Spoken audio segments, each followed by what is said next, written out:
दोस्तों, आज आप लोगों के लिए एक ऐसा वीडियो लेकर आए हैं जिसको सुनने के बाद और देखने के बाद यकीनन हर एक मुसलमान का चेहरा गुलाब की तरह खिल जाएगा।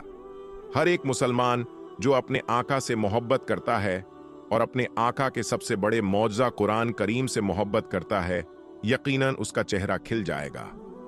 हर एक मुसलमान हर एक कुरान के चाहने वाले के लिए एक बड़ा ही खूबसूरत वीडियो लेकर आए हैं, और उन लोगों के लिए जो इस्लाम से नफरत करते हैं, मुसलमानों से नफरत करते हैं और कुरान को कभी जलाने की कोशिश करते हैं, कभी फाड़ने की कोशिश करते हैं, कभी बेहुरमती करने की कोशिश करते हैं, उन लोगों को एक ऐसा झटका लगने वाला है, उनको 440 वोल्ट का झटका लगने वाला है, उनके सीने पर सांप लौटने वाला है।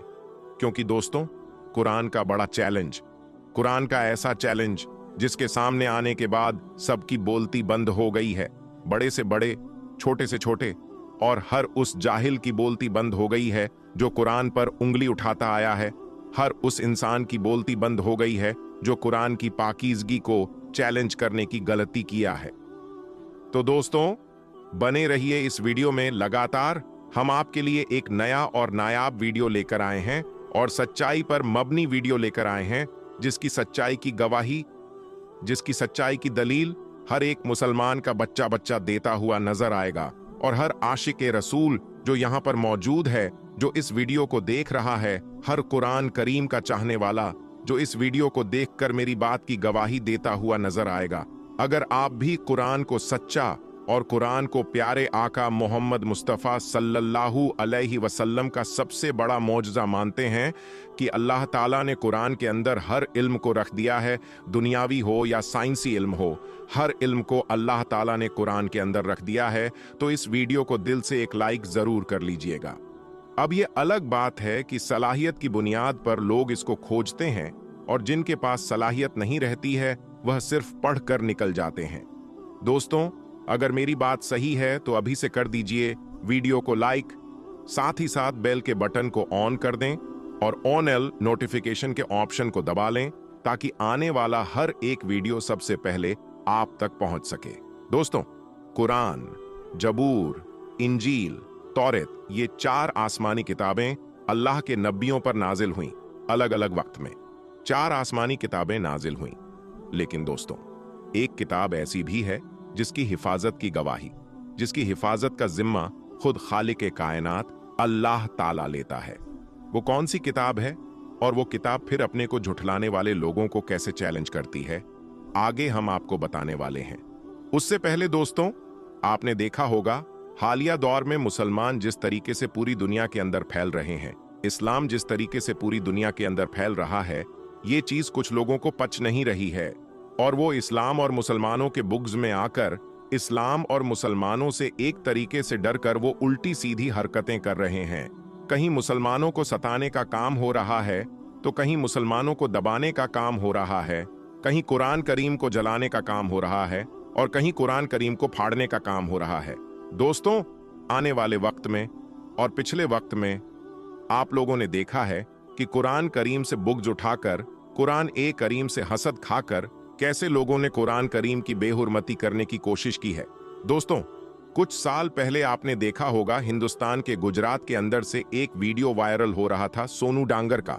आपने देखा दोस्तों, उसमें कैसे एक औरत कुरान की बेहुरमती करती हुई नजर आ रही थी, कुरान को फाड़ने की कोशिश कर रही थी।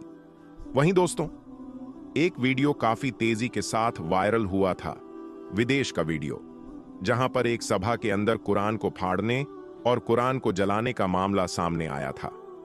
लेकिन एक मर्द मुजाहिद ने, जो कुरान के साथ बेहुरमती कर रहा था, भरी महफिल के अंदर वह दौड़ता हुआ जाता है और बेहुरमती करने वाले को ऐसी लात मारता है कि वह चारों खाने चित्त हो जाता है। और उस इंसान को जब अरेस्ट किया जाता है तो दुनिया भर की मुस्लिम कंट्रीज उसकी हिफाजत के लिए, उसके तहफ़्फ़ुज़ के लिए साथ आ जाती है। लेकिन दोस्तों, ये इंसान ही नहीं बल्कि कुरान की हिफाजत का जिम्मा खुद अल्लाह तबारक व ताला ने लिया है। दोस्तों, और अगर पूरी दुनिया का कुरान, यानी सिर्फ हिंदुस्तान का कुरान नहीं, सिर्फ पाकिस्तान का कुरान नहीं, सिर्फ मलेशिया और सऊदी का कुरान नहीं, सिर्फ तुर्की और मिस्र का कुरान नहीं, बल्कि पूरी दुनिया के कुरान को एक जगह जमा करके अगर समंदर की गहराई में भी डाल दिया जाए तो दोस्तों, पूरी दुनिया के भक्षक मिलकर भी कुरान को मिटा नहीं सकते, क्योंकि अल्लाह ताला ने कुरान में वो ताकत दे रखी है। कुरान के अंदर वो खूबी है कि पूरी दुनिया से अगर कुरान की पत्तियों को हटा भी दिया जाए तो भी कुरान मिट नहीं सकता है, क्योंकि कुरान हाफिजों के अंदर और हाफिजों के दिलों के अंदर महफूज हो गया है। यानी जो कुरान के हाफिज हैं उनके सीनों के अंदर कुरान मौजूद है। आप जाहिरी तौर पर जिस चीज को यानी फिजिकली तौर पर जिसको छू सकते हैं उसको तो मिटा सकते हैं, लेकिन जो कुरान हाफिजों के सीनों में महफूज हो गया है उस कुरान को कोई माए का लाल भी मिटा नहीं सकता है।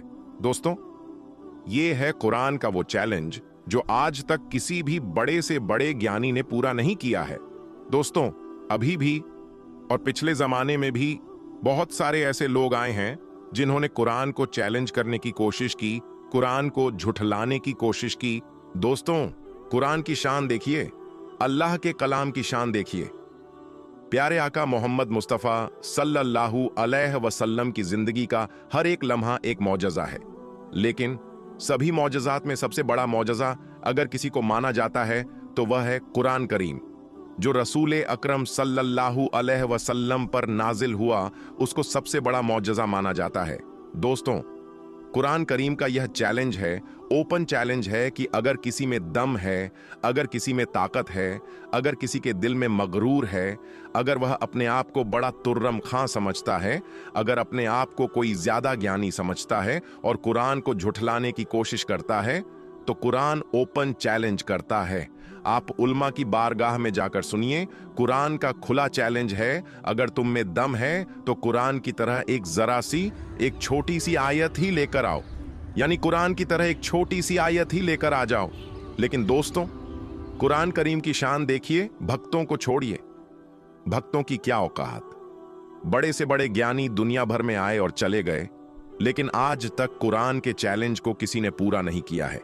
किसी के अंदर इतनी जुर्रत नहीं हुई है, इतनी ताकत नहीं है कि वह कुरान की आयत की तरह एक छोटी सी आयत भी पेश कर दे, क्योंकि दोस्तों, वो लोग इंसान की लिखी हुई किताब को तो बदल सकते हैं, इंसान की लिखी हुई किताब की तरह किताब तो कोई ला सकता है, लेकिन दोस्तों, जो किताब अल्लाह का कलाम है, जो यहां नहीं बल्कि आसमान से उतरा है, उसकी नकल कोई कैसे कर सकता है? और यही वजह है कि अल्लाह के कलाम के जवाब में आज तक कोई बड़े से बड़ा साधु संत महंत हो, आज तक कोई पादरी हो या कुछ भी हो, बड़े से बड़े सभी धर्मों के लोगों के पास अपना अपना किताब है और उसके चाहने वाले हैं, लेकिन कुरान की एक छोटी सी आयत, कुरान के जैसी एक छोटी सी आयत लाने का चैलेंज आज तक कोई पूरा नहीं कर पाया है। और दोस्तों, जो कुरान से मोहब्बत करता है, जो कुरान को पढ़ता है, अल्लाह ताला उसको फैज़ो बरकत देता है। आप रजब तैयब उर्दुगान को देखिए, उनको फेम किस तरह से मिलता है, किस तरह से तुर्की के अंदर उनको सोना और खजाना मिलते रहा है। दोस्तों, चाहे दुनिया का बड़ा से बड़ा अक्लमंद ही क्यों ना हो, यहां तक कि कुरान का चैलेंज है कि पूरी दुनिया मिलकर भी अगर चाहे तो कुरान के जैसी एक आयत भी पेश नहीं कर सकती, और इंशाअल्लाह कयामत तक भी कोई ऐसा नहीं कर पाएगा, क्योंकि यह अल्लाह का पाक कलाम है। दोस्तों, अगर आपको भी कुरान से मोहब्बत है और आप भी उम्मत मोहम्मदी होने पर फख्र महसूस करते हैं, तो इस वीडियो को दिल से एक लाइक जरूर करें और इस वीडियो को अपने करीबी दोस्तों में जरूर शेयर करें। दोस्तों, एक मर्तबा किसी गांव में एक मुसलमान का इंतकाल हो गया और उसके घर वाले या रिश्तेदार का पता नहीं था। और जब किसी मुसलमान का इंतकाल हो जाए और हालात ऐसे बन जाएं कि उसके घर में कोई भी मौजूद ना हो, उसके रिश्तेदारों के बारे में पता ना हो, तो ऐसे में गांव वाले और आसपास के लोग यह जिम्मेदारी संभाल लेते हैं कि इस दुनिया को छोड़कर जाने वाले को हम गुस्ल देंगे और उसको दफनाने का भी इंतजाम किया जाएगा। इसी तरह जब एक मुसलमान शख्स का इंतकाल हुआ तो उसके घर में कोई भी ऐसा मौजूद नहीं था जो उसको दफनाने का इंतजाम करता। इसलिए गांव वालों ने यह जिम्मेदारी संभाल ली कि इस मुसलमान को गुस्ल दिया जाएगा। गुस्ल के बाद जिस तरह जनाजे की तैयारी की जाती है, उसी तरह इस मुसलमान भाई के जनाजे की भी तैयारी की जाने लगी और फिर नमाज जनाजा का ऐलान हुआ और आखिरकार मोहल्ले वाले और तमाम गांव वाले मैयत लेकर कब्रिस्तान पहुंच गए। कब्रिस्तान पहुंचकर उस शख्स की नमाज़े जनाजा अदा की गई और कब्र खोदने का काम शुरू हो गया।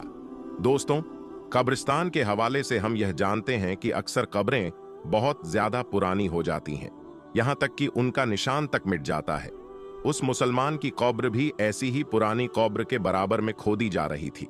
और दोस्तों, जब उसकी कब्र खोदी जा रही थी तो बराबर वाली कब्र कमजोर होने की वजह से जमीन में बैठ जाती है, जिसकी वजह से कब्र के मुर्दे के पांव नजर आने लगते हैं। जो लोग उस नई कब्र को खोद रहे थे, उन्होंने जब उस पुरानी कब्र में देखा तो वह खुश हो गए और मुस्कुराने लगे। दोस्तों, उन्होंने देखा कि उस कब्र के अंदर गुलाब के फूल खिले हुए थे। यह देखकर लोग हैरान रह गए कि आज से पहले कई कब्रें देखी हैं जिनके ऊपर तो कई फूल और दरख्त नजर आते हैं, और दरख्तों के साए में भी हमने बहुत सी कब्रें देखी हैं, लेकिन कब्र के अंदर कभी फूल लगे हुए नहीं देखे।